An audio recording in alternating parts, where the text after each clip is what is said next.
The following is a Broken Bones production.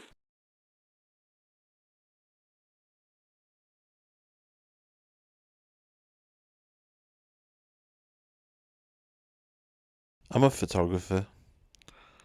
I mostly just do art.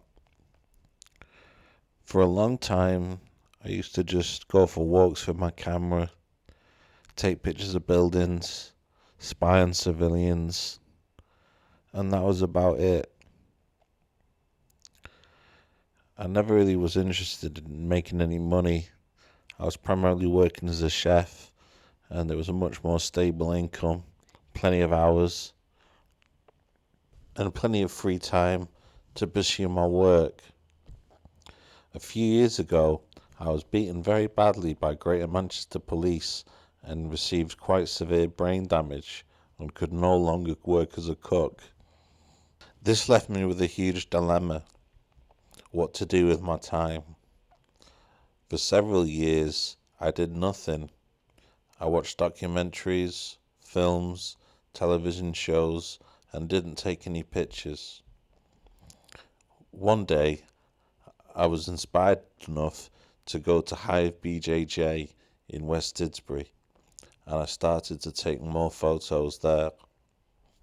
The head coach, unbeknownst to me, started to use the photography in Facebook adverts, and he encouraged me to start my own Instagram page. I found the experience of being on Instagram quite overwhelming, having to please an audience and also being able to reach some of the highest level practitioners in sport gave me an intense level of stress.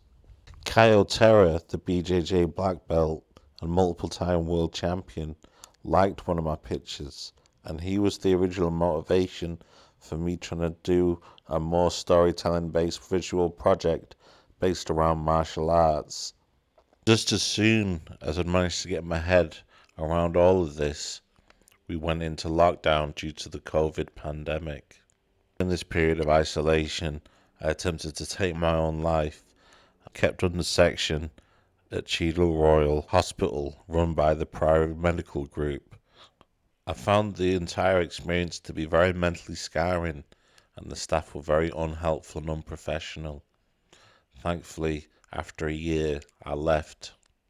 When I left the acute setting, over time, I was given more and more leave. I spent this time going into Manchester and also to Factory BJJ in Stockport. What I'd like to present to you now is the first of what I hope to be many future films, Vale Tudo 2022, meaning in Portuguese, anything goes. My name's Adshead. I'm the head coach here at Factory BJJ in Stockport. I'm a black belt in Brazilian Jiu-Jitsu and I've been training since 2004. So for me, motivation has always been a topic which has kind of fascinated me. And as a practitioner and also as a coach, motivation can be a key kind of component in how well we do. There are going to be times when we don't want to train.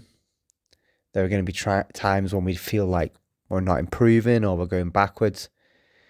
And the thing that's always brought me back to the sport, even when I felt a little bit of a dip in enthusiasm, is the fact that I don't feel like I'm done with it. I don't feel like I'm anywhere near as kind of good as I can be. And that's the thing that kind of keeps me on the mat. That's the thing that helps me kind of get up in the morning and get to training and put the time in, even after all these years, because I don't feel like I'm quite where I want to be. And this idea of kind of self-actualization, this just not quite being as happy with your ability, your experience level, your overall game. Maybe if you're a competitor, your competitive kind of accolades is the thing that for me has always helped me with motivation. I'm very fortunate, I've worked very hard as well, but to have a job, to be at the gym every day it's very easy for me to then make the transition from being there and working to being there and working on my own game and to train with the guys. I think over the years, the thing I've heard a lot of kind of people from white all the way up to black belt have said again and again, it's just get into the gym. Getting off the couch in the cold winter and getting in the car or de-icing the car and getting to the gym to train. Once you're there, like, you never regret it. And it's finding those kind of habits and that kind of ritual and that routine that keeps you kind of going. Because the weeks pass, the months, the years, the decades, and ultimately we all want to be the best we can possibly be at this art. It's never ending. It's always evolving. And as we evolve as humans, as we age, as we kind of like have new goals and new kind of objectives, it's important that we kind of keep our kind of like eye on the first reason why we started this, and we wanted to be as good as we possibly could be. For me now, as like a coach, I always like to see that kind of enthusiasm and that motivation from the beginners.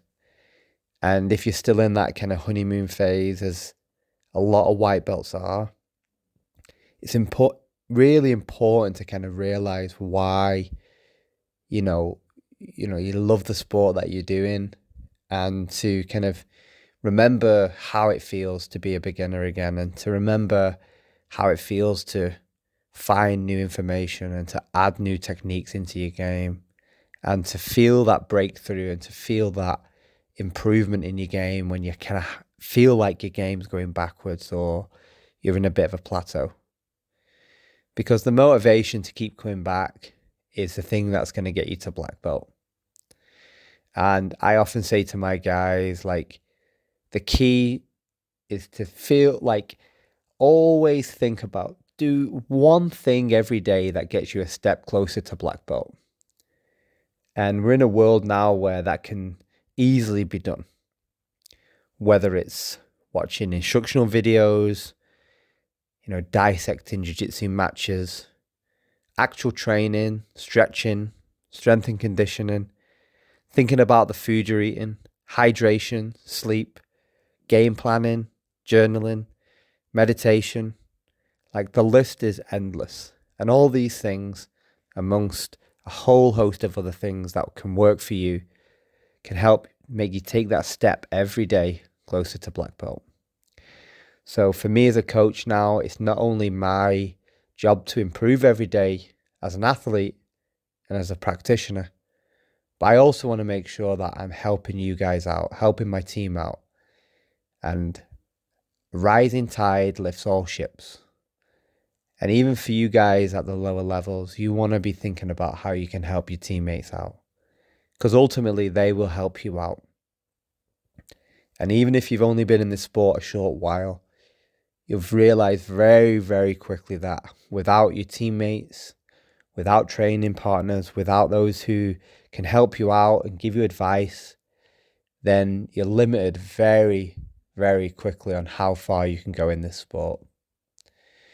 So it's important to kind of find that motivation and to realize that there are going to be times when you're not going to want to train.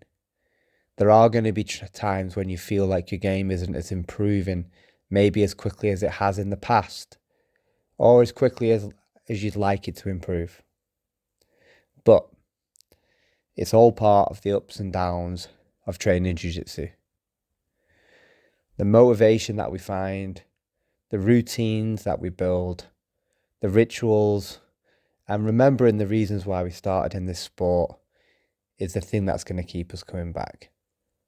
Because ultimately, I don't know any black belt that says that it isn't one of the greatest, if not the greatest achievement of their life. And for me, the amount of kind of lessons, the amount of important kind of life lessons that getting to black belt has helped me with, not just training wise, but things that have helped me off the mat, has been unparalleled with anything I've ever done, from university to different jobs that I've had, different careers that I've had, and just advice that I've had from people or family members. BJJ is the one thing that's kind of helped me out in a way which is kind of almost kind of priceless. So, little chat on motivation today. Hope you found that of use. And do save this post. Listen to this post again if you do feel like you are having a little dip in training. Because believe me, you've got this far. And whilst there's quite a long way to go, every step of the way is going to get you a little closer to black belt. And for those who are coaches, for those who are already at black belt, what can you do each day to get better at black belt? And also, what can you do to help others get to black belt? Because as you know, it's all about the team effort.